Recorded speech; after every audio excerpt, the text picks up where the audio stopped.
279장 찬송가 279장 찬송합니다.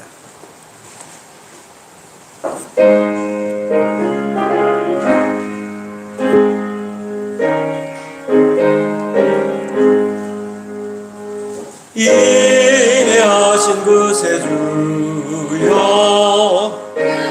가비오니 죄인오라 하실 때에 날 부르소서. 주여 주여 내가 비오니 죄인오라 하실 때에 날 부르소서. 자비하신 보좌 앞에 엎드려 자복하고 회개하니 믿음 주소서. 주여 주여 내가 비오니 죄인오라 하실 때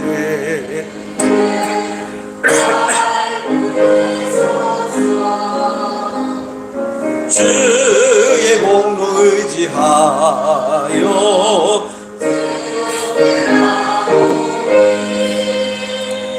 상한 마음을 고치시고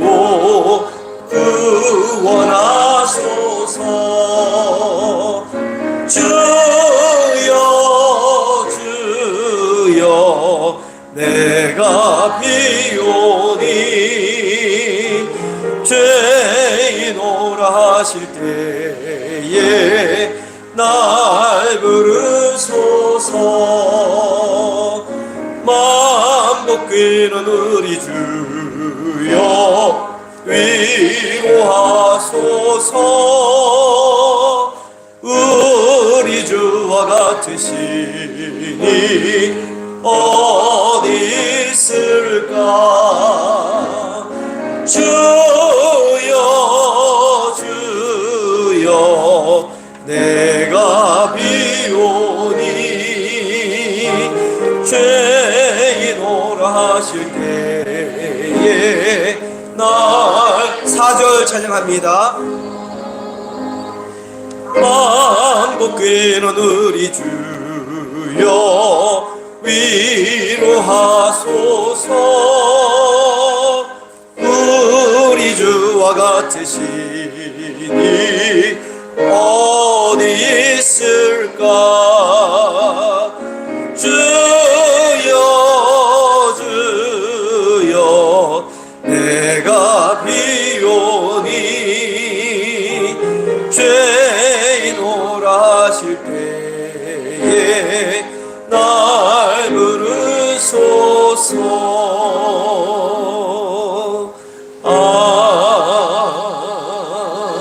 아멘. 좀 춥지는 않으시죠? 예, 좀 꺼주시겠어요?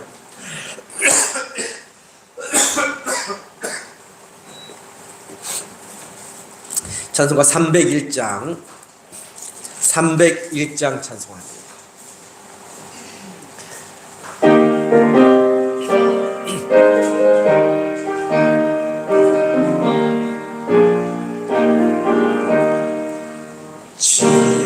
지금까지 지내온 것 주의 크신 은혜라. 한이 없는 주의 사랑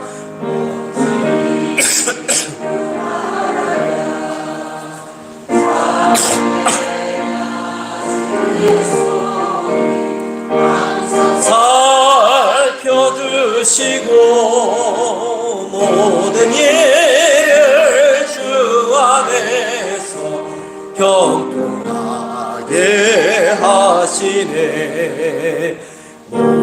마음도 연약하나 새 힘받아 살았네. 드시는 주의 은혜 족하다.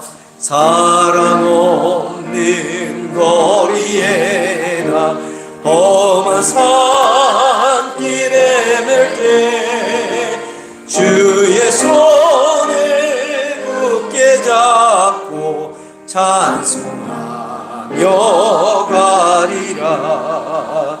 주님 다시 해올 날이 날로 날로 다가와 무거운 짐 주께 맡겨 벗을 날도 멀지 않네. 나를 위해 예비하신 고향집에 돌아가 아버지의 품 안에서 영원토록 2절 3절 다시 합니다. 몸도만 놓여 가나 새 힘받아 살았네. 물붓듯이 부으시는 주의 은혜 족하다. 사랑 없는 거리에 나 험한 산길에 맺게 주의 손을 굳게 잡고 찬송하며 가리라. 주님 다시 해올 날이 날로 날로 다가와 짐 주께 맡겨 벗을 날도 멀지 않네.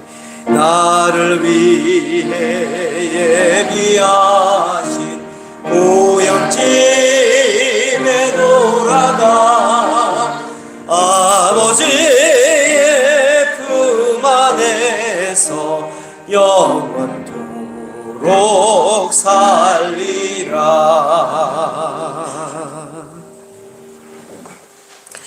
다 함께 자리에서 일어나셔서 조용한 기도드림으로 주일 예배 하나님께 올려드립니다.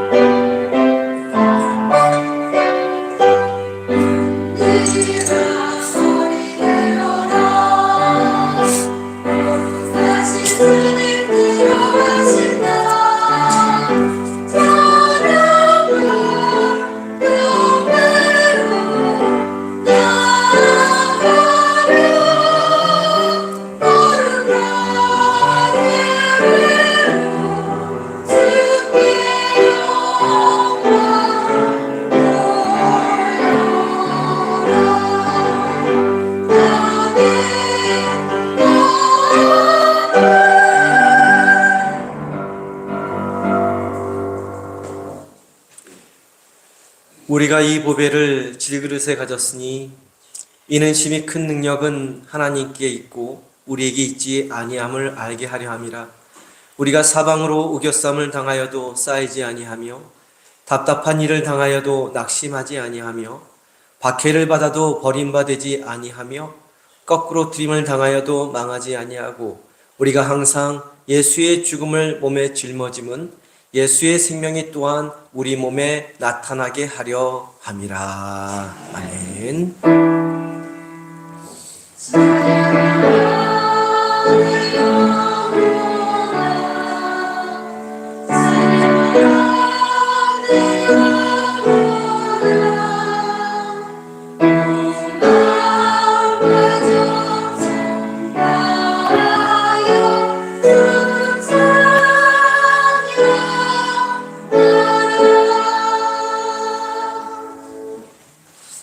함께 경배와 찬양 주께 엎드려 두 손을 가슴에 얹고 찬양합니다.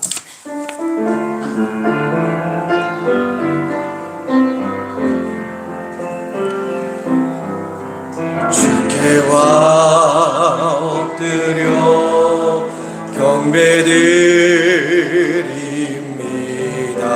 주 계신 곳엔 기쁨 가득 무엇과도 누구와도 바꿀 수 없네. 예배드림이 기쁨 됨이. 두 손을 올려 찬양합니다. 주께 엎드려 주께와 엎드려 경배드립니다. 주 계신 곳엔 기쁨 가득 무엇과도 누구와도 바꿀 수 없네. 예배드림이 기쁨 됨이. 무엇과도 누구와도 바꿀 수 없네. 무엇과도 누구와도 바꿀 수 없네. 예배드림이 기쁨 됩니다. 아멘. 교동문 81번 에베소서 4장 말씀 함께 교독해서 봅니다.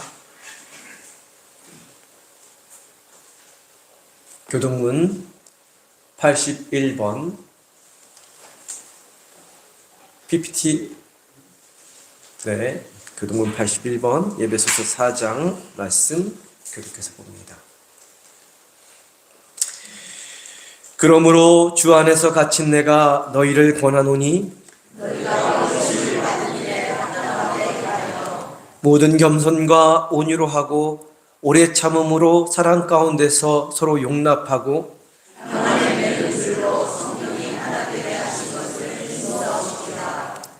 몸이 하나요 성령도 한 분이시니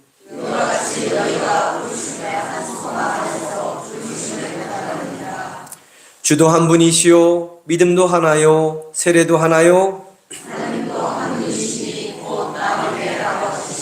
함께 읽겠습니다. 만유 위에 계시고 만유를 통일하시고 만유 가운데 계시도다. 아멘. 사도신경으로 신앙 고백드립니다. 전능하사 천지를 만드신 하나님 아버지를 내가 믿사오며 그 외아들 우리 주 예수 그리스도를 믿사오니 이는 성령으로 잉태 하사 동정녀 마리아에게 나시고 본디오 빌라도에게 고난을 받으사 십자가에 못 박혀 죽으시고 장사한지 4일 만에 죽은 자 가운데서 다시 살아나셨으며 하늘에 오르사 전능하신 하나님 우편에 앉아 계시다가 저리로서 산 자와 죽은 자를 심판하러 오시리라. 성령을 믿사오며 거룩한 공예와 성도가 서로 교통하는 것과 죄를 사하여 주시는 것과 몸이 다시 사는 것과 영원히 사는 것을 믿사옵나이다. 아멘.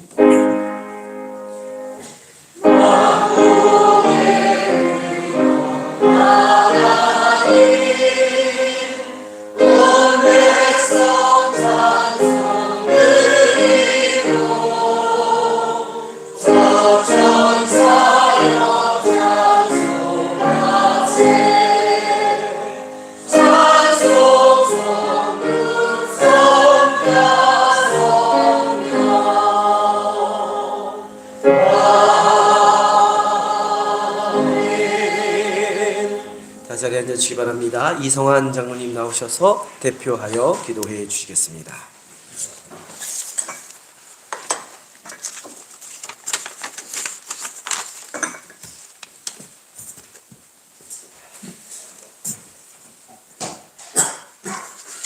사랑과 은혜가 풍성하신 하나님 아버지, 오늘 이 시간 온 마음과 정성을 다해 주님 앞에 나와 예배드릴 수 있도록 인도해 주시니 고맙고 감사드립니다. 지금까지 지내온 모든 것들이 주님의 은혜였음을 이 시간 고백합니다. 저희들 삶의 중심에 어느 한 곳이라도 주님의 따뜻한 손길이 미치지 않는 곳이 없었고 그 손길 안에 저희 상리교회가 있었음을 알게 해주시니 고맙고 감사드립니다.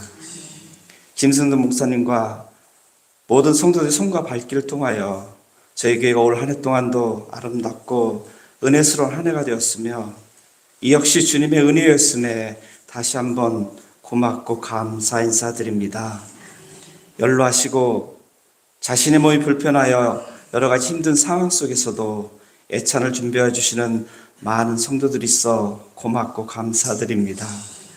교회 안팎으로 올여름 뜨거운 날씨와 힘든 여러 가지 주변 환경 속에서도 자신의 몸을 사리지 않고 수고해 주신 많은 성도들이 있어 고맙고 감사드립니다. 이처럼 수고했던 모든 성도들이 가정과 일터마다 건강과 축복을 주신 주님의 은혜가 있었기에 감사드리며 앞으로 나아갈 길도 역시 주님께서 지켜주시고 또한 인도하여 주셔서 저희들 삶과 생활에 희망과 기쁨이 가득 차기를 간절한 마음으로 이 시간 기도드립니다. 한편으로는 물질과 해결할 수 없는 문제와 육체적인 건강으로부터 고통받는 가정들이 있을 줄 압니다.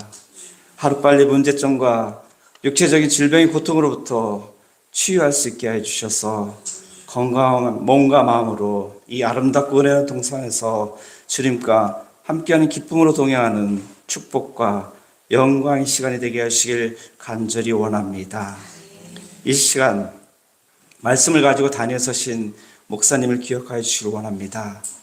목사님 중심으로 모든 성도들이 서로 하나가 되게 해주시고 날마다 그리스도를 닮아가는 공동체가 되게 해주셔서 저희 교회를 통하여 이 지역 선교와 복음화의 물결이 강물처럼 흘러넘쳐나게 해주시길 간절히 또한 원합니다. 오늘 들어지는 말씀 속에서도 주님의 은혜로운 말씀으로 인도하게 해주시고 말씀을 통하여 한 주간 영육간에 강건할 수 있도록 용기와 힘을 주시고 주님의 축복과 사랑을 다시 한번 알게 해주시길 간절히 원합니다. 날씨가 이제 추워지고 있습니다. 목사님과 모든 성도들에게 환정일 동안 건강을 지켜주시고 하나님을 마음으로 하는 시간에 가정마다 은혜스러운 찬양이 흘러넘쳐나게 하시길 이 시간 간절히 원하오며 거룩하신 예수님 이름으로 기도드립니다. 아멘.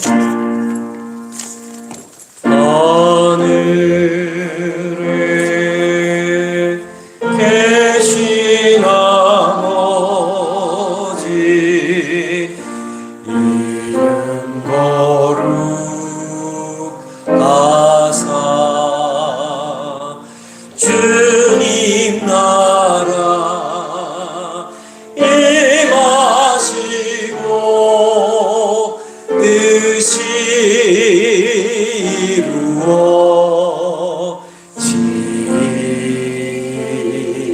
이루어지이다. 일용할 양식 주시고 우리들의 큰 죄 다 용서하옵시고 또 시험에 들게 마시고 악에서 구원하소서. 대개 주의 나라 주의 권세 주의 영광 영원히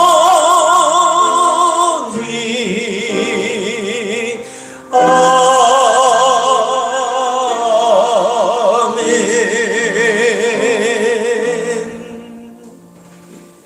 이 시간 준비한 힘을 하나님께 봉헌 올리겠습니다.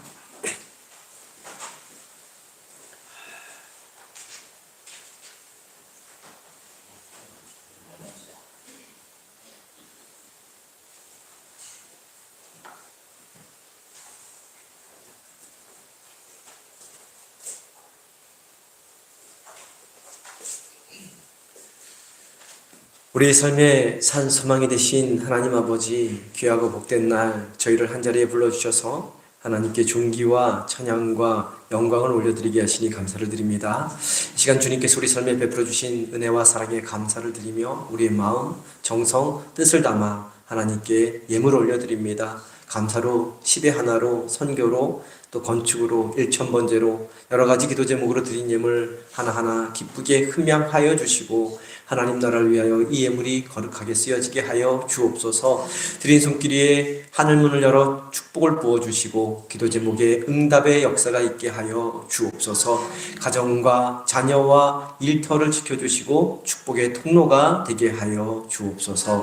감사드리며 우리를 죄와 죽음에서 구원하여 주신 귀하신 예수 그리스도 이름으로 기도드립니다. 아멘.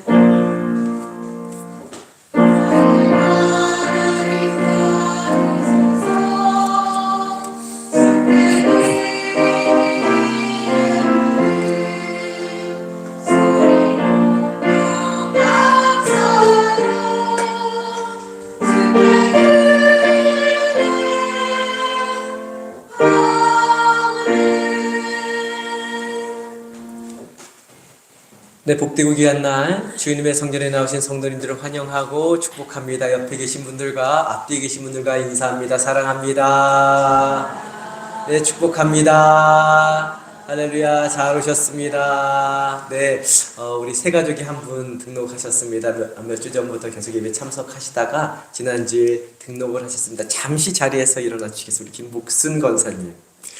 예, 김복순 권사님이시고 옆에 우리 김복순 집사님 앉아 계시는데 동명이인이십니다. 성함이 같아요. 예, 그래서 앞으로는 A, B로 이렇게 표기를 하겠습니다. 저기 속회도 그렇고 헌금도 그렇고 뭐 모든 그 공문서에는 우리 김복순 권사님 B입니다. B 성함이 같으셔가지고 그렇게 표기를 합니다.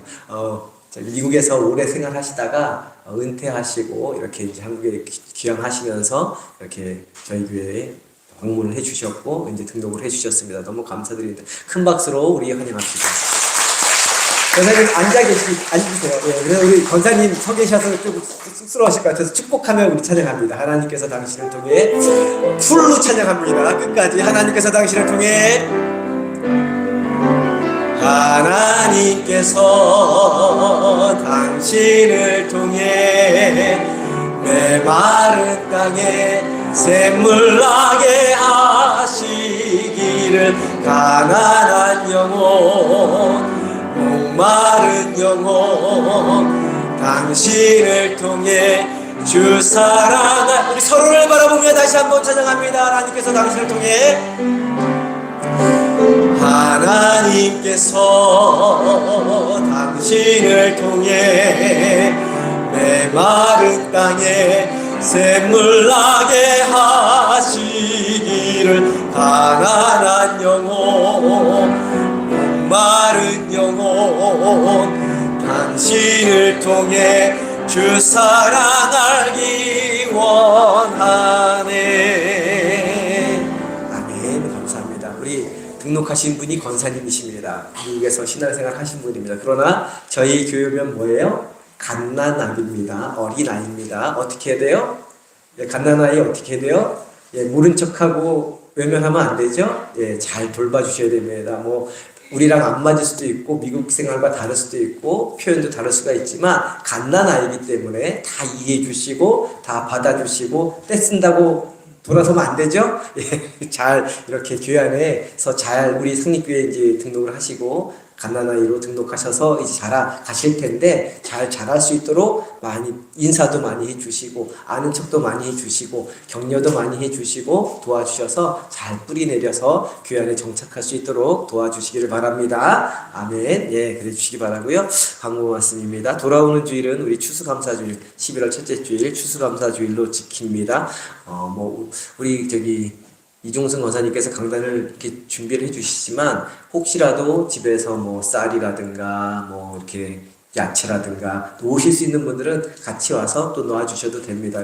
뭐 이렇게 정해주지 않으니까 놓으실 분은 놓고 안 놓으실 분은 안 놓으시는데 어떤 분은 막 가져와서 놓으시고 그러시는데 그냥 편안하게 가지고 오셔서 놓을 게 있으면 뭐 배추도 괜찮습니다. 배추 한 포기도 괜찮고 혹시 있는 것 있으면 이렇게 같이 나와서 강단을 좀 더 풍성하게 이렇게 장식했으면 좋겠습니다. 하나님께 영광 돌리는 추수감사절 예배되었으면 좋겠고요.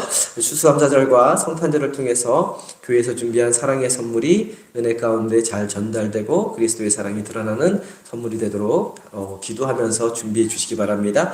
우리가 성탄절 선물은 올해는 안 하기로 했고요. 추수감사절 선물만 라면 백상자 연천읍 사무소에 추수감사절 전후로 해서 준비해서 그냥 전달만 할 겁니다. 사진도 안 찍고 우리가 이미 알고 있으니까 크게 뭐 이렇게 드러내지 않고 교회에서 하는 걸로 알고 있으니까 이렇게 하고요. 선교 후원교회 사랑의 선물 해마다 하던과 속회에서 두 속씩 짝을 지었죠. 두 속씩 짝을 지어서 이렇게 박스로 한 박스로 이렇게 과자도 괜찮고 생필품도 괜찮고 이렇게 좀 정성을 담아서 박스로 준비해 주시면 우리 선교하는 교회 어려운 교회 돕도록 그렇게 하겠습니다. 그래서 성탄절 전에 11월 24일까지 이게 잘못됐네요.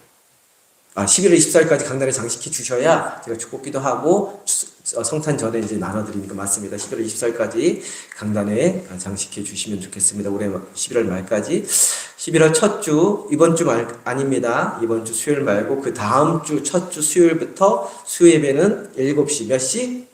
네, 지금 7시 반인데 다음 주는 7시 반이고 그 다음 주부터 7시입니다. 미리 광고 드립니다. 잊지 말고 기도해 주시고 연로하신 어르신들과 아프신 한우들을 위해 잊지 말고 기도해 주시기 바랍니다. 지난주에 100주년 기념운동 모임이 있었는데 교회 식구들이 다들 바쁘셔가지고 가지를 못했지만 우리가 새벽마다 이거 지금 하나씩 보고 있습니다. 하나씩 10개의 기도문인데 2개씩 보려고 했는데 시간이 너무 많이 걸려서 하나씩 새벽 예배 드릴 때마다 하나씩 해서 지금 5일 차 5번째 거 드렸고 이제 6번째 월요일부터 2주에 한 번씩은 저희가 교회에서 읽습니다. 새벽마다. 성도님들도 한 번에 읽기 1시간 읽기 부담스러우면 같이 교회의 우리 새벽 기도 기도 내용과 같이 6일째니까 내일은 6일째 같이 읽어주시면 좋겠습니다. 7일째 그 다음 화요일 월화수목금 이렇게 5일만 이렇게 해서 2주에 한 번씩은 같이 읽는 걸로. 그래서 다 가지고 계시죠? 예, 없으신 분들은 다 가져가시고 공짜입니다. 돈 안 받았습니다. 공짜로 나눠드리고 제가 저는 혼자서 이제 기도 끝나고 저는 이제 교회를 위해서 또 성도님들을 위해서 그 다음에 우리 가정을 위해서 나를 위해서 기도를 끝마치면 제가 기도가 끝나는데 그 기도 끝나고 새벽 기도 이걸 쭉 읽습니다. 읽는데 굉장히 은혜가 됩니다. 읽다 보니까 저 나름대로 제가 기도하는 내용도 다시금 자리가 잡히고 은혜가 많이 됩니다. 그러니까 우리 기도하는 내용의 그 내용들이 많이 달라질 겁니다. 다 골고루 다 기도를 하면서 정리를 한 기도이기 때문에 물론 오타도 있고 틀린 부분들도 좀 있더라고요. 그렇지만 쭉 같이 읽어 나가면서 우리가 기도하는 기도의 내용이 중심이 더 잡혀갈 수 있고 기도하는데 하나님 앞에 더 가까이 다가갈 수 있는 기도의 내용들이 있으니까 같이 기도하면서 우리가 영성을 같이 만들어가는 교회 되었으면 좋겠습니다. 지방 및 연회 일정 11월 1일 돌아오는 토요일 10시 30분에 여선교회 개사회가 군남교에서 있습니다. 참석해 주시기 바라고. 이거 범주가 한 거죠. 그죠? 예, 범주가 지난번에도 한번 이렇게 꽃을 해줬는데, 너무 감사합니다. 우리 범주. 예, 이렇게 이쁘게 꽃을 이렇게 어서 만들어가지고 교회 강단에 장식했으면 좋겠다고 지난번에도 한번 했는데 오늘도 이렇게 또 해주셨어요. 너무 감사합니다. 그리고 주보 보시면 좀 헌금 명단이 많지요. 예, 제가 지난주 거를 바꾸지 못했습니다. 우리 재정부 실수가 아니라 제 실수입니다. 제가 깜빡하고 이거를 못 올렸기 때문에 저한테 뭐라 그러십시오. 재정부한테 뭐라 그러지 마시고 저한테 연락 주시면 제가 수정해서 다시 이렇게 올립니다. 그래서 지난주 헌금 내역이 안 들어가 있었기 때문에 지난주 헌금 내역과 지지난주 헌금 내역과 지난주 헌금 내역이 함께 이번에 들어가 있습니다. 혹시 제가 실수하거나 이름도 실수할 수 있고 문제가 제가 오타를 낼 수 있으니까 저한테 얘기해 주시면 좋겠습니다. 찬송합니다. 찬송가 216장입니다.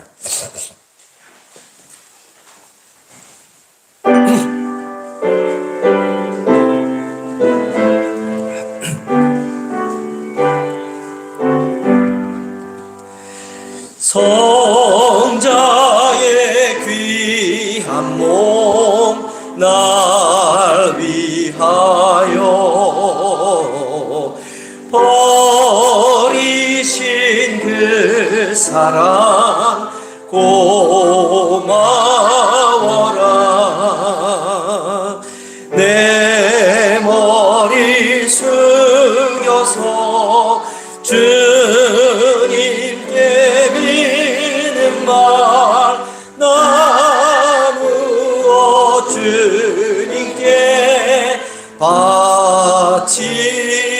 바치리까 지금도 날 위해 간구하신 이 옅은 믿음이 아옵나니 주님의 참사랑 고맙고 놀라워 찬송과 기도를 쉬지 않네. 주님의 십자가 나도 지고 신실한 믿음과 마음으로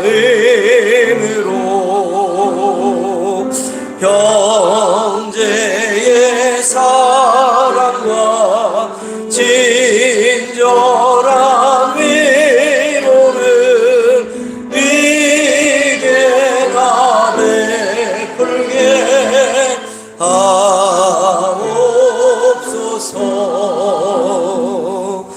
만 가지 은혜를 받았으니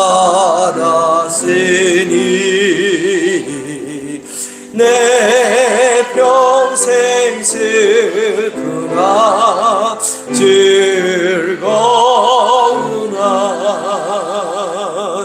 이 몸을 온전히 주님께 바쳐서 주님만 위하여 늘 살겠네.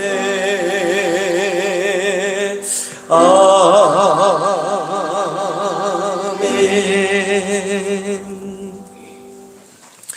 오늘 우리에게 주시는 하나님의 말씀은 사도행전 13장 13절부터 16절까지 말씀입니다. 신약성경 282면 사도행전 13장 13절부터 16절.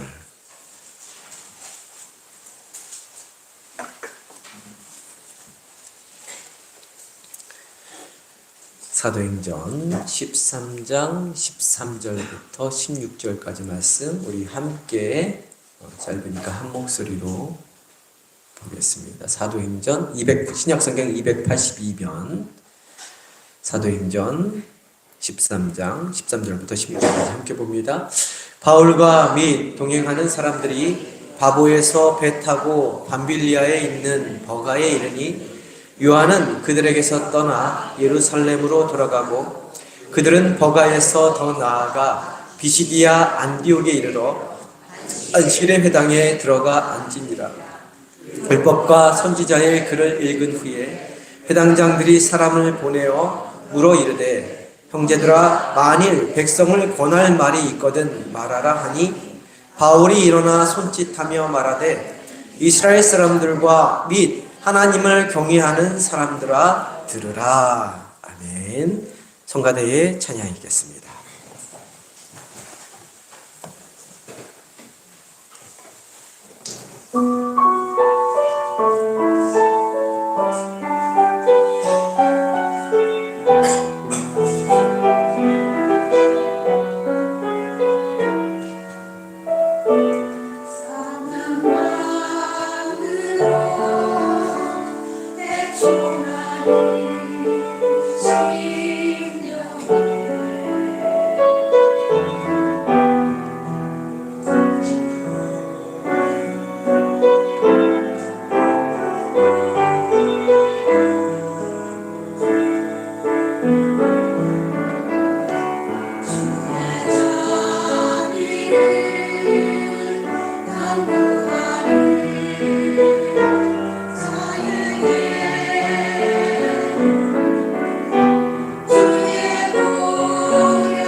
네, 우리 하나님 정말 박수 올립니다. 귀한 찬양신 성가대에게 큰 격려 박수 보내주시기 바랍니다.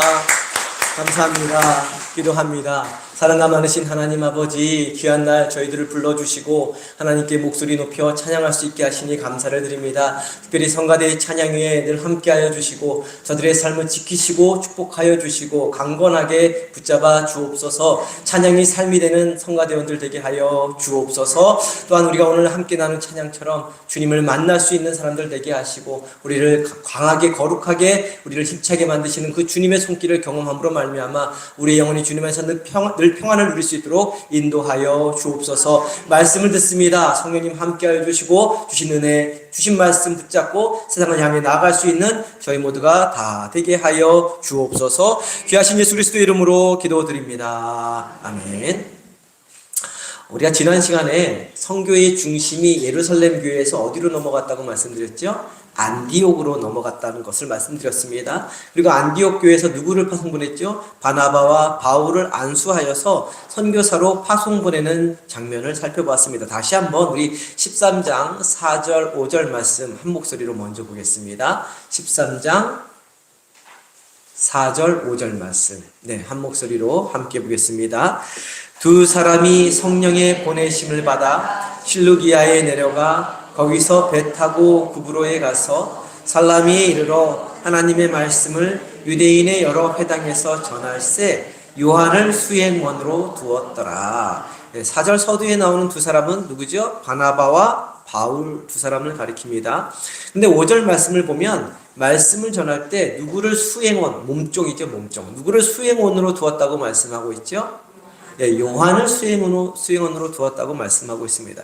사도행전 12장 12절에서는 여기에 나오는 수행원 요한을 마가라 하는 요한이라 부르고 있는 것을 우리가 살펴볼 수 있습니다. 우리 사도행전 12장 11절 12절 말씀 PPT를 통해서 다시 한번 한 목소리로 봅니다. 예전에 봤던 말씀입니다. 사도행전 12장 11절 12절 말씀 함께 봅니다.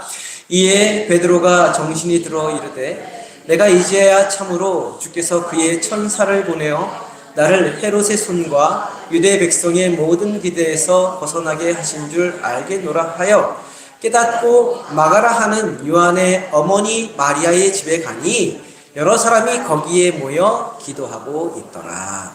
베드로가 지금 옥에 갇혀 있다가 천사의 도움으로 풀려난 것을 깨닫고 처음으로 간 곳은 12절 말씀처럼 어디죠? 마가라 하는 요한의 어머니 집이다 라고 말씀하고 있습니다. 여기에 나오는 마가라 하는 요한이 바로 바나바와 바울의 수행원으로 몸종으로 선교 여행을 함께 떠난 그 요한을 가리키는 것입니다. 그러니까 바나바와 바울의 수행원으로 있는 요한은 예수님의 제자 요한이 아니라 마가 요한으로 불린 그러한 인물이라는 것이죠. 마가가 로마식 이름이라면 요한은 유대식 이름이었습니다. 나중에는 그래서 요한이라는 이름보다는 마가라는 이름으로 더 자주 불리게 되죠. 마가라 하는 요한의 어머니는 마리아로 이것도 예수님의 어머니 마리아가 아니고 이름이 동명이인처럼 그 마리아로 큰 부를 축적했던 여인이었습니다. 예수님이 부활승천하신 후에 120명의 성도가 함께 모여서 불같은 성령의 임재를 경험한 장소가 어디죠? 마가의 다락방. 원래는 마가의 다락방이 아니라 마가의 어머니 마리아의 집에 있는 다락방인데 그냥 마가의 다락방이라고 이야기합니다. 혹시 성도님들 중에 다락방 2층 집 2층에 120명이 모일 수 있는 장소가 있는 집을 가지고 계신 분이 계십니까? 없지요. 아무도 없으십니다. 한 분도 없으실 것입니다. 제가 가끔씩 차량 운행을 하다 보면 이 박성자 권사님 댁으로 들어가는 길에 집도 굉장히 크고 마당도 넓고 차도 한 3-4대 있는 그 집에서 제가 유턴을 해서 돌아옵니다. 그러면 항상 이 집이 상류에서 가장 큰 부잣집이라고 이야기를 하시는데 그 큰 부잣집 2층에도 120명이 들어갈 수 있는 장소는 없을 것입니다. 그렇죠. 그렇습니다. 게다가 이 마가의 어머니 마리아의 집은 흑이나 평범한 재료로 만든 집이 아니라 그 당시에도 귀한 석조로 만든 집으로 튼튼하고 굉장히 아름다운 집이었습니다. 후대에 12세기경에 이 집을 복원했는데 그래서 이제 성지순례 가면 이 집을 보고 마가의 다락방에도 올라가서 보는데 저는 못 가봤습니다. 근데 사진으로는 있더라고요. 복원한 사진을 한번 볼까요? 예. 보여주세요. 예. 이게 이제 마가의 다락방 집이고요. 마가의 어머니 마리아의 집이고 그 2층 사진 2장은 2층 모였던 120명이 모였던 그러한 장소라는 것이지요. 예, 됐습니다. 평범한 집이 아닌 굉장히 웅장하고 아름다운 집이라는 것을 알 수 있습니다. 예수님이 십자가 지시기 전 이 집 2층에서 저기 안에서 120명의 성도들이 불같은 성만찬을 행했던 장소였고 바로 이곳에서 120명의 성도들이 모여서 간절히 기도하다가 불같이 성령의 임재를 체험한 그러한 곳이었습니다. 그리고 바로 이 집이 예루살렘 교회의 본거지요 예배처소요 만남의 장소가 되었던 것입니다. 한마디로 말해서 바나바와 바울의 수행원이었던 마가 요한은 부유한 집안 출신의 아들이라는 겁니다. 그리고 비록 어린아이였지만 예수님이 자신의 집에 드나드시는 것을 보았을 것이고 직접 체험하지는 못했지만 자신의 집에 모인 120명의 사람들이 무엇인가 대단한 체험을 했다는 것을 어렴풋이 알고 있었을 것입니다. 다시 말해 신앙에 대한 직접적인 체험은 없었지만 마치 모태신앙으로 자란 사람처럼 어머니 마리아의 믿음과 초대교회의 분위기 속에서 자라난 그러한 믿음의 청년이 되었던 것이지요. 무엇보다도 마가 요한은 안디옥 교회의 수장, 지금 대표로 떠나는 바나바의 조카였습니다. 그래서 바나바가 예루살렘에 있던 마가 요한을 안디옥으로 불러온 것이고 성령의 음성을 듣고 안디옥 교회에서 파송받을 때 바나바와 바울을 수행할 수 있게 그렇게 했던 것이죠. 이제 우리 13장 13절 말씀 한 목소리로 봅니다. 13장 13절 말씀입니다. 함께 봅니다. 바울과 및 동행하는 사람들이 바보에서 배 타고 밤빌리아에 있는 버가에 이르니 요한은 그들에게서 떠나 예루살렘으로 돌아가고 13장 13절에서 여러 가지 주목해야 될 말씀들인데 가장 먼저 주목해서 보아야 할 구절이 있는데 가장 먼저 나오는 구절입니다. 첫 구절에 무엇이라고 기록하고 있죠? 바울과 및 동행하는 사람들이라고 말씀하고 있습니다. 이전까지는 바나바와 바울 일행 전체, 바나바와 바울 마가뿐만 아니라 함께 떠난 사람들이 있었습니다. 선교인 단체들이 있었습니다. 일행 전체를 이야기할 때 항상 누가 먼저 나왔습니까? 바나바가 앞에 먼저 나왔습니다. 그런데 구브로 섬, 바나바의 고향이죠. 구브로 섬 바보라는 서쪽 항구 도시에서 바울이 사탄과도 같은 마술사 엘루마를 대적하고 무릎 꿇린 후부터, 지난주 말씀부터, 그러니까 13장 13절 이후부터는 선교하는 그 무리들을 지칭할 때 바나바 대신 바울의 이름이 전면으로 등장한 것이죠. 바나바는 안디옥 교회의 담임 목사와 같은 존재였습니다. 그리고 바울을 안디옥 교회로 데려왔던 사람이었습니다. 그리고 바울은 전도사 같은 역할을 하는 사람이라 할 수 있습니다. 근데 그 일행의 리더는 바나바이기에 당연히 바나바 이름이 항상 앞에 나와야 합니다. 그런데 이 선교 현장에서 바울에게 임한 성령님의 사역을 통해 리더가 지금 바나바에서 누구로 바뀐 겁니까? 바울로 바뀌게 된 것입니다. 그래서 성경은 사도행전 13장 13절 이후부터는 항상 바울과 및 동행하는 사람들이라고 기록하고 있습니다. 게다가 바나바의 이름은 언급조차 하고 있지 않는 거예요. 동행하는 무리들 안에 포함되어 버린 겁니다. 안디옥 교회의 최고 지도자요, 선교 여행의 최고 지도자였던 바나바가 전면에 나오지 않고 동행하는 사람들 틈에 끼게 된 것입니다. 전도사가 담임 목사의 자리에 간 것이고 담임 목사는 이름조차 거론되지 않는 자리로 간 것입니다. 제가 많이 그러면 제 전도사가 제 이름 위에 가고 제가 사라지면 굉장히 섭섭할 것 같은데, 인간적으로 굉장히 힘들 것 같은데, 그렇습니다. 어쨌든 리더가 교체된 것인데 어떻게 이런 일이 가능할 수 있었을까요? 인간의 마음과 생각으로는, 그렇죠, 생각과 행동으로는 이런 일이 절대로 일어날 수 없습니다. 저도 절대로 용납하지 못할 것 같아요. 인간적으로는 그렇습니다. 그들을 파송 보낼 때 성령님이 보내셨듯이 선교 현장에서도 성령님이 역사하심과 인도하심으로 인해 이 리더십이 교체될 수 있었던 것입니다. 여기서 우리는 지도자를 세울 때 세상의 법칙과는 다른 하나님 나라의 법칙을 보게 됩니다. 세상의 법칙은 힘을 가진 자, 능력을 가진 자, 경험이 많은 자, 기득권을 가지고 있는 자를 전면에 앞에 내세웁니다. 그리고 그 지도자는 웬만해서는 자신의 기득권을 내려놓으려 하지 않습니다. 담임 목사인 저도 전도사한테 자리 내려두지 않는 것처럼 내려놓지 않으려 합니다. 약육강식의 법칙에 따라서 강자의 자리를 지키기 위해서 권모술수와 편법을 사용해서라도 내가 가지고 있는 기득권을 지키려고 합니다. 그러나 하나님 나라의 법칙은 힘의 논리를 따르는 세상의 법칙과는 다른 것입니다. 하나님 나라의 법칙은 그러한 힘의 논리가 아니라 얼마나 성령으로 충만한가, 그렇지 않은가에 따라 지도자를 세운다는 것입니다. 아무리 훌륭했던 지도자라도, 아무리 공로를 많이 쌓은 지도자라도, 아무리 오랜 시간 교회를 지킨 지도자라도 성령으로 충만하지 않으면 그 자리를 성령으로 충만한 사람에게 넘겨주어야 한다는 것입니다. 그것이 바로 하나님 나라의 법칙이라는 것이지요. 그런 점에서 사실은 이 말씀을 보면서 바울보다 더 주목해서 보아야 할 인물이 있습니다. 바로 바나바이죠. 바나바는 하나님 나라의 법칙을 잘 따랐던 정말 보기 드문 훌륭한 지도자였던 것입니다. 만일 바나바가 지도자 자리를 바울에게 넘겨주지 않았다면 어떻게 되었을까요?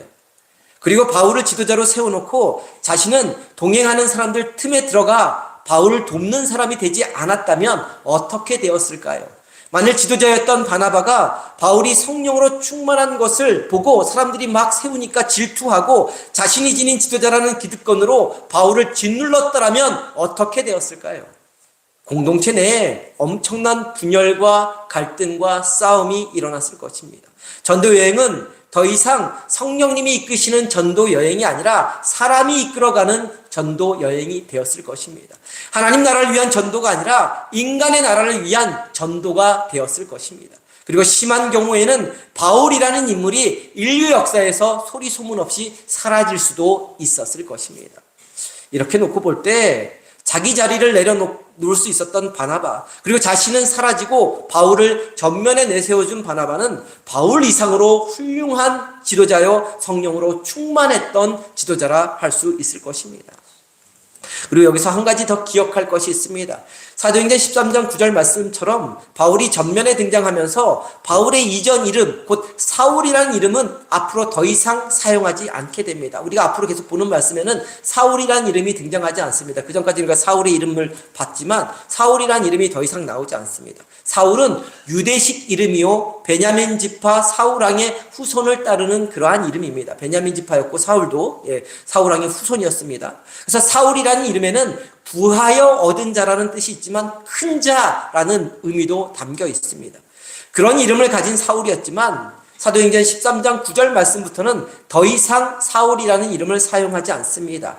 그래서 로마식 이름인데 바울은 이제 해외 선교를 하고 그렇게 이방인들 향해 전도를 나가니까 이제 유대식 이름이 아니라 이방인 이름, 로마식 이름인 바울을 쓰게 되는데, 근데 이 바울의 뜻은 뭐냐면 작은 자라는 뜻을 담고 있는 이름입니다.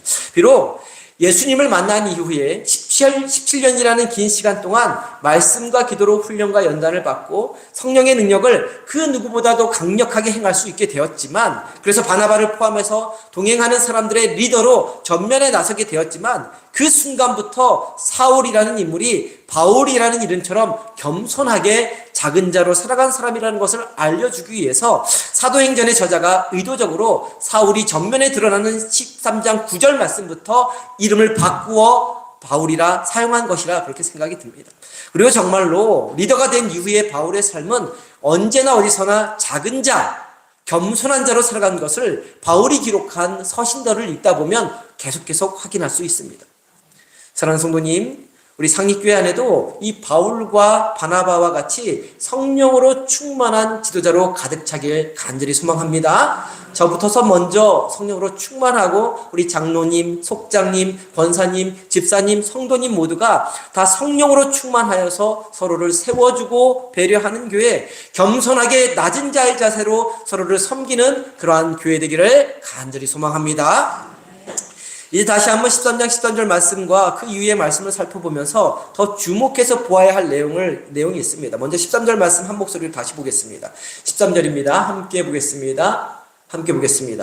바울과 및 동행하는 사람들이 바보에서 배 타고 밤빌리아에 있는 버가에 이르니 요한은 그들에게서 떠나 예루살렘으로 돌아가고, 이제 구브로 섬 안디옥 실루기아 항구에서 배를 타고 살람이 이르렀다가 바보에 이르렀고, 거기서 구브로 섬 서쪽 항구인 바보 지역에서 그 지역의 총독이 복음을 영접함으로 그 지역이 복음화되었습니다. 그래서 이제 바보 섬에서 배를 타고 북쪽에 있는 소아시아 지역인 밤빌리아 버가 지역으로 이동을 해갑니다. 배를 타고 이동해 갔습니다.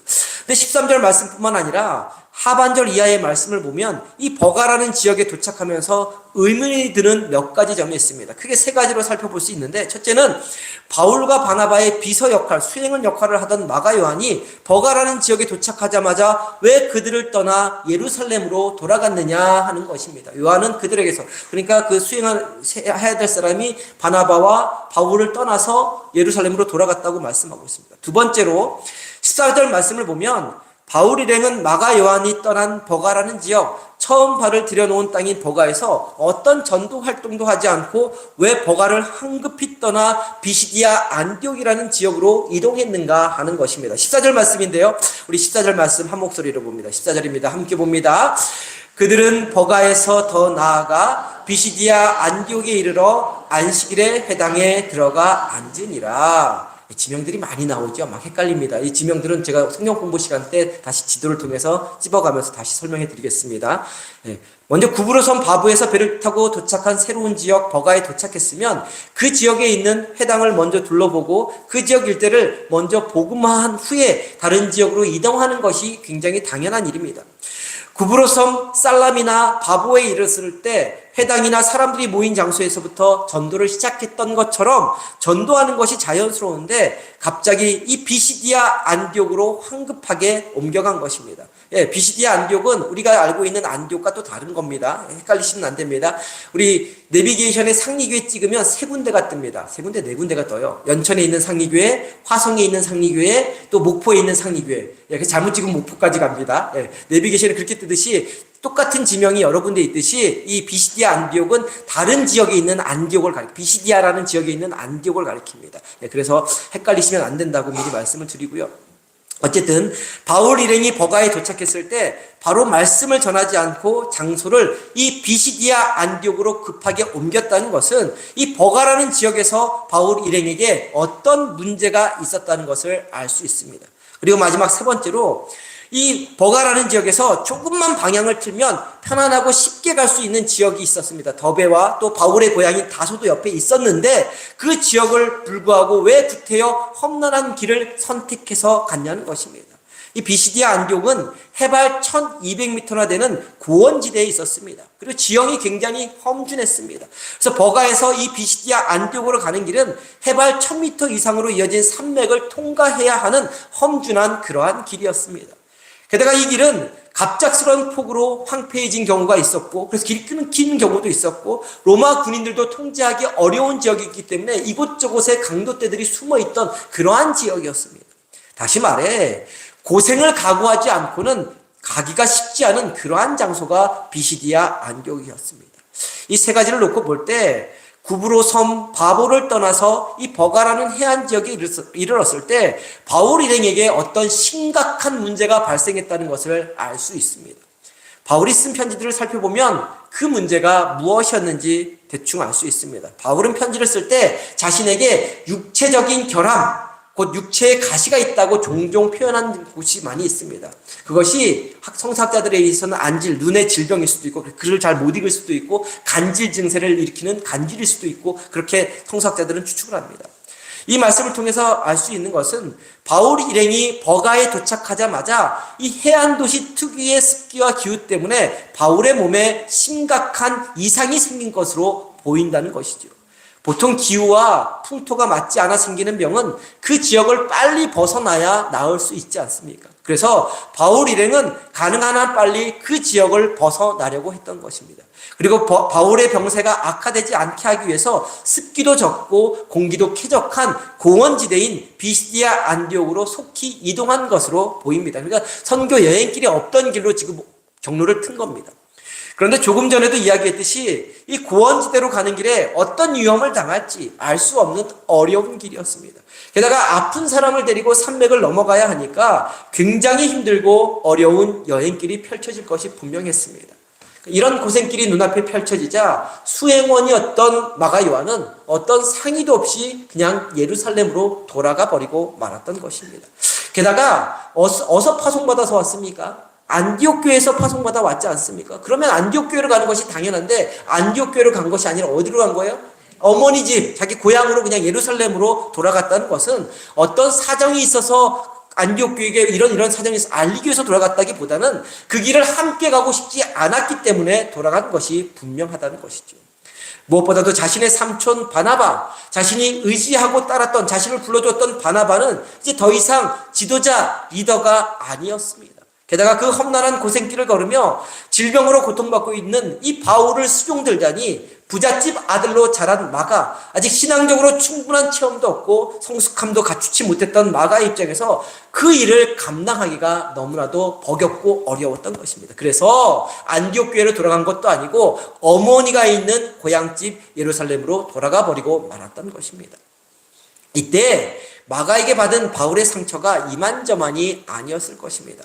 가장 가까이에서 어려운 고비를 함께 넘겨주리라 믿었던 사람이었는데 그래서 수행원으로 세운 건데 자신에게 병이 생기니까 자기를 떠나버렸으니까 심한 배신감도 느꼈을 것입니다. 마가가 떠남으로 인해서 선교 여행에 엄청난 차질도 생겼을 것입니다. 이런 이유로 사도 바울은 오랜 시간 동안 마가를 용서하지 못했습니다. 그래서 2차 전도 여행을 지금 1차 전도 여행길이고 조금 이따 이제 돌아가서 2차 전도 여행을 떠났는데 2차 전도 여행을 떠날 때 바나바가 또다시 이 마가를 데리고 가고자 바울에게 청하는 장면이 나옵니다. 그런데 바울은 단호하게 거절을 합니다. 또다시 똑같은 어려운 일들이 발생할 수 있었기 때문입니다. 결국 바울과 바나바는 이 일로 서로 다투게 되었고 선교팀이 2차 전도여행부터 나뉘어지는 일까지 일어나게 됩니다. 우리가 앞으로 살펴볼 내용입니다. 그래서 2차 전도여행은 바울과 바나바가 서로 다른 방향을 향해 나아가는 것을 나중에 살펴볼 수 있습니다. 그만큼 마가의 이 지금 행동, 예루살렘으로 돌아간 그 행동에 바울이 상처를 크게 받았던 것입니다. 물론 시간이 지난 후에는 사도 바울이 마가를 용서해 줍니다. 그리고 서로 화해하게 됩니다. 무엇보다도 이렇게 갈라선 것이 오히려 하나님의 선교 사역을 더 확장시키는 결과도 가져올 수 있게 되었던 것입니다. 후에 마가는 신앙적으로 성숙해져서 베드로의 충직한 동역자가 되었고 통역자가 되어 주었습니다. 그리고 왕성하게 선교 활동에 참여하게 되었고 사복음서 중 마가복음을 기록하는 영광을 누릴 수 있게 되었습니다. 마가복음을 그 마가가 선교지에서 도망쳐 나왔던 그 마가가 후에 마가복음을 베드로를 옆에서 지켜보면서 가장 많이 예수님의 말씀을 알아들었고 가장 먼저 쓰여진 복음서가 마가복음서거든요. 마가복음서를 기록할 수 있는 영광을 누릴 수 있게 되었던 것이죠. 우리가 이것을 놓고 생각해 볼 것이 있습니다. 먼저 우리 중에도 선교지에서 중도 이탈한 마가 요한처럼 연약한 지체, 부족한 지체, 자기밖에 모르는 지체가 있을 수 있습니다. 주님의 일을 하다 보면 내 옆에 정말 답답한 사람, 마음에 안 드는 사람, 없었으면 하는 사람, 말하고 생각하고 행동하는 것이 자기밖에 모르는 이기적인 사람, 자기중심적인 사람, 편을 가르고 갈등을 부추기는 사람이 우리 중에 있을 수 있습니다. 물론 공동체를 어지럽히고 망가뜨리는 사람이라면 책망하고 징계해야 합니다. 그러나 그럼에도 불구하고 기다려 주어야 한다는 것입니다. 선교지를 떠난 마가처럼 아직 미성숙한 사람, 아직 자라지 못한 사람일 수 있기에 인내하고 기다리며 기도해 주어야 한다는 것입니다. 물론 그 사람이 시간이 지날수록 가룟 유다처럼 점점 나쁘게 변질될 수도 있지만 마가 요한처럼 변화될 수도 있기 때문에 그렇습니다. 자신의 미성숙함, 이기적인 모습을 뉘우치고 회개하여서 다시 열정을 가지고 주님의 일에 동참하고 헌신할 수 있기 때문에 그렇습니다. 주님의 일을 하다가 그런 사람을 만난다면 어떻게 하시라고요?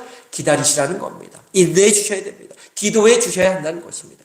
그리고 또 살아가는 순간 나 자신도 모르게 이 버가 지역을 떠나는 마가 요한과 같은 상태에 놓여 있을 때가 있다면 가장 먼저 회개하고 돌이킬 수 있는 저와 성도님 되기를 간절히 소망합니다. 가룟 유다처럼 변질되지 않도록 주님 앞에 더 가까이 나아가 회개하고 돌이켜 회개에 합당한 열매를 맺을 수 있는 저와 성도님 되기를 간절히 소망합니다. 이제 말씀을 마치기 전에 바울의 입장에서 하나 더 생각해 보아야 할 것이 있습니다.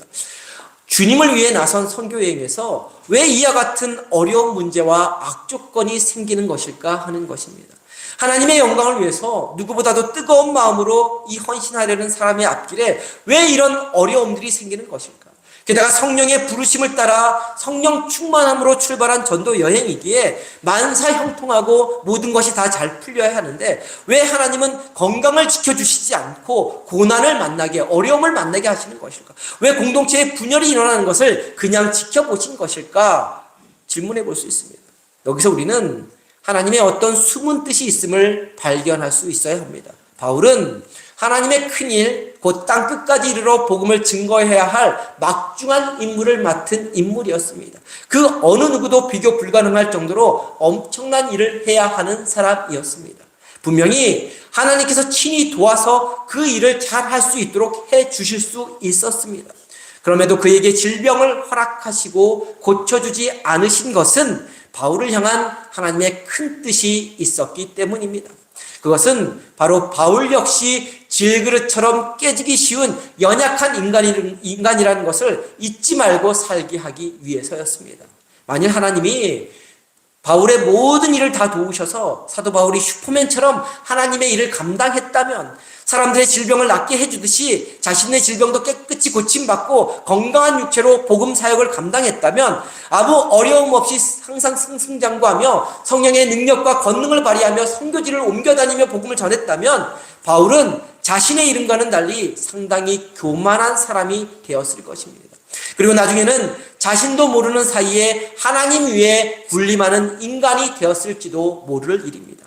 그런데 질그릇같이 연약한 몸, 질병을 몸에 지니고 살아야 하는 연약한 몸이라는 이 고통과 고난을 지니고 살아가므로 그래서 어려움을 만나고 자기를 수행원을 둔 사람도 떠나가는 그런 환난을 만나도 늘 언제나 어디서나 하나님의 은혜를 갈망하는 사람으로 만들어 주신 것입니다. 아프면 아플수록 고통이 심해지면 심해질수록 하나님 한 분을 더욱더 철저히 의지하고 하나님께 더욱 매달려야 하는 연약한 인생이라는 것을 잊지 않게 하신 것입니다. 자신의 연약함, 자신의 질병, 자신의 고통이 오히려 사도 바울을 더욱 성령으로 충만한 사람으로 만들어 주었던 것입니다. 그리고 그 고난을 통해서 아픔과 상처를 통해서 자신의 힘, 자신의 능력으로 살지 않고 늘 언제나 어디서나 하나님의 능력으로 일하는 법을 배우게 해 주신 것입니다. 우리가 예수 잘 믿으면 만사형통이라는 말을 합니다. 만사형통한 거 맞습니다. 그런데 그 만사형통은 내 몸의 질병이 씻은 듯 나 건강해지고 사랑하는 자녀가 출세하고 승승장구하고 집안에 땅과 재산이 불어난 것을 의미하는 것이 아닙니다. 예수 잘 믿으면 고난이 없습니까? 아픔이 없습니까? 상처가 없습니까? 예수 잘 믿으면 늘 건강하고 자녀가 출세하고 재산이 불어납니까? 건강하지 않으면 자녀가 어려움을 당하면 가난하면 예수 잘 못 믿는 것입니까? 절대로 그렇지 않습니다. 그런 것과는 상관없습니다. 예수를 잘 믿으면 가난하든 부하든 건강하든 병이 들든 자녀가 출세하든 못하든 다 만사형통입니다. 문제가 생기고 역경과 고난이 찾아와도 만사형통입니다. 주님 안에서 그 모든 어려움들을 극복할 수 있고 주님이 주시는 힘과 능력으로 그 문제, 역경, 고난을 넉넉히 통과할 수 있기 때문입니다. 그래서 정말 예수 잘 믿는 사람은 질병이 찾아와도 좌절하지 않습니다. 자녀가 실직하고 어려움과 공경에 처해도 낙담하지 않습니다. 사업이 부도가 나고 갑작스러운 사건 사고가 일어나도 문제, 역경, 고난의 상황이 다가와도 인생을 포기하거나 어리석은 길로 가지 않습니다. 왜냐하면 그 질병의 상황, 실직과 부도의 상황, 어려움과 역경과 고난의 상황 한가운데서도 주님이 함께 하심을 경험하기 때문에 그렇습니다. 그리고 그러한 상황 속에서 자신의 힘과 능력이 아닌 주님의 힘과 주님의 능력을 더욱 철저히 의지하며 성령으로 충만한 사람으로 살 수 있기 때문에 그렇습니다. 성령 충만한 바울 역시 고난을 받았지만 그 고난 가운데서도 자신을 의지한 것이 아니라 하나님을 더욱 철저히 의지함으로 이 세상을 뒤집어 놓은 복음의 전도자가 될 수 있었던 것이지요. 끊임없이 따라다닌 질병, 죽을 때까지 따라다닌 질병, 곧 자신이 약해 있을 때 항상 강함을 주시는 그 주님을 날마다 경험하며 살아갔던 것입니다. 바울처럼 날마다 주님의 힘과 능력을 의지하며 살아가면서 우리의 연약함을 강하게 만들어주시는 주님을 경험하며 사는 저와 성도님들이 다 될 수 있기를 주님의 이름으로 간절히 축원합니다. 기도합니다. 우리 삶의 산소망이 되시고 구원자가 되시는 하나님, 늘 언제나 저희의 생각, 입장, 경험을 내려놓고 성령님이 들려주시는 말씀에 귀를 기울이는 사람들 되게 하여 주옵소서. 성령으로 충만하여져서 하나님의 일을 할 때일수록 더욱 겸손하게 더욱 낮은 자의 자세로 임하게 하여 주옵소서. 세상의 법칙이 아닌 하나님 나라의 법칙에 따라 살아가는 교회, 지위, 직분, 전통, 연륜을 앞세우는 것이 아니라 성령의 충만함을 앞세울 수 있는 교회 되게 하여 주옵소서.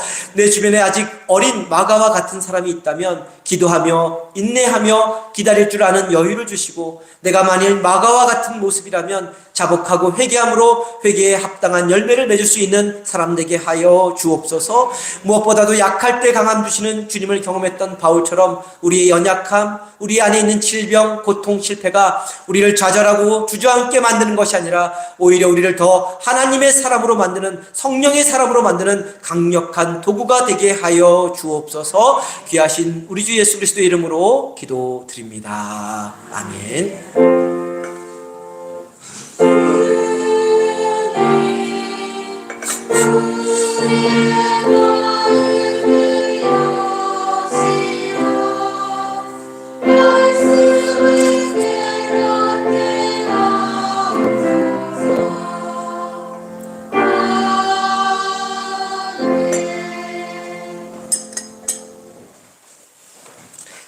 다 함께 자리에 일어나셔서 오늘은 복음성가 약할 때 강함 대신에 함께 찬양합니다.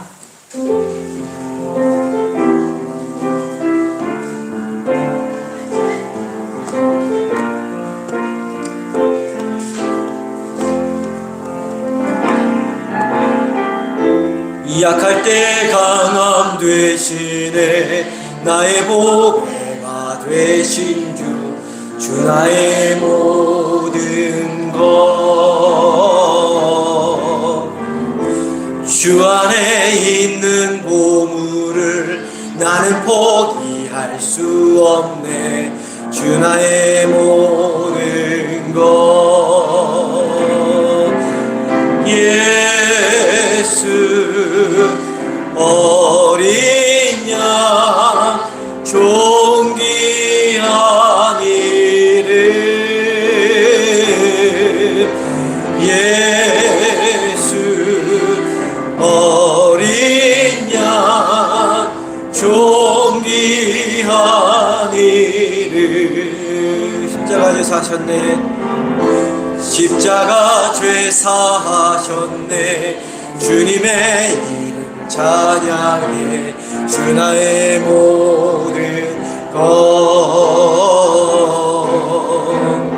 쓰러진 나를 세우고 나의 빈자를 채우네. 주 나의 약할 때 강함 대신에. 다시 한번 찬양합니다. 약할 때 강함 대신에. 약할 때 강함 대신에 나의 보배가 되신 주 나의 모든 것. 주 안에 있는 보물을 나는 포기할 수 없네. 주 나의 모든 것. 예수 어린 양, 예수 어린 양, 존귀한 이름. 예수 어린 양, 존귀한 예수 어린 양, 예수 어린 양, 존귀한 이름. 예수 어린 양, 존귀한 이름.